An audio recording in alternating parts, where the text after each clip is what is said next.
আন্দোলনের সময় আমাদের নেতা কর্নেল দিদা সাহেবের বাসায় ছিলাম, তখন অনেকে এসে দেখা করে বলেছেন কোনো সহযোগিতা লাগলে, কোনো অসুবিধা মনে করলে আসবেন। অনেকে এরকমও বলেছে যে ছাত্র নেতাদের কখনো গাড়ির লিফট নেওয়ার দরকার হলে আমরা গাড়ি দেব।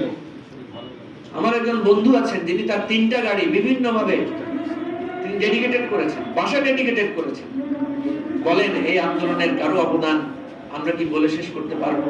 যে সমস্ত মায়েরা বাসা থেকে পানির বোতল ছুঁড়ে ফেলেছেন, যারা খাবার নিয়ে এসেছেন, যারা সন্তানদের সাথে রাজপথে নেমেছেন, কেউ কি দাবি করছে তার সেই অবদান না হলে কি বিপ্লব সফল হতো? আচ্ছা বলেন, আবু সাইদ যে গুলি খেয়েছে সেই ছবিটা যে ক্যামেরাম্যান ধারণ করেছে, সে যদি ক্যামেরাটা ধারণ না করতো, সেই ছবিটা যদি আমরা সেই ভিডিওটা যদি দেখতে না পেতাম, আবু সাইদের গুলি খাওয়ার বর্ণনায় কি এই আবেগ আমাদের মধ্যে তৈরি হতো? এই প্রতিবাদ কি আমাদের মধ্যে আসতো? সে আসাবুল ইয়ামিনের লাশটা যে ফেলে দেওয়া হচ্ছে আপনার এপিসি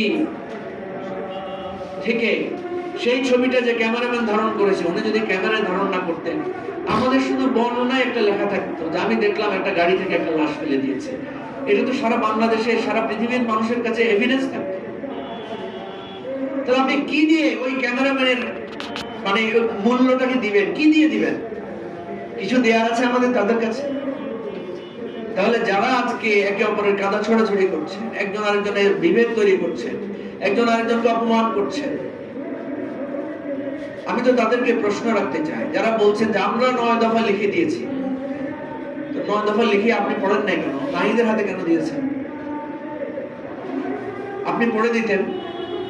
আপনি তো পড়ার সাহস করেন না। আপনার আহ্বানে তো মানুষ আসে নাই। ঠিকই তো নাহিদদের, আসিফদের আহ্বানে মানুষ এসেছে। সুতরাং আমরা কাকে কি সাহস দিয়েছি, সাহস দিয়েছি কেন করেছে? আমাদের একটা লক্ষ্য ছিল, আমরা শেখ হাসিনার পতন ঘটাতে চেয়েছি। বিশ্বাস করেন, বড় বড় রাজনৈতিক দলগুলোর একটাই লক্ষ্য ছিল, শেখ হাসিনার পতন। আমরা যে আজকে রাষ্ট্র সংস্কারের কথা বলেছি, সেটা তো আমরা আগে থেকে বলেছি। এবি পার্টির জন্ম থেকে দেখবেন, এবি পার্টির যেই ইশতেহার শুরু থেকে দেওয়া হয়েছে, সেটার কথাই ছিল রাষ্ট্র মেরামতের ইশতেহার, রাষ্ট্র মেরামতের রূপরেখা। পড়ে দেখেন আপনারা। আজকে যে রাষ্ট্র সংস্কার আন্দোলন নামে দল আছে, তাদের দেখবেন তাদের জন্ম হয়েছে রাষ্ট্র সংস্কারের প্রথম।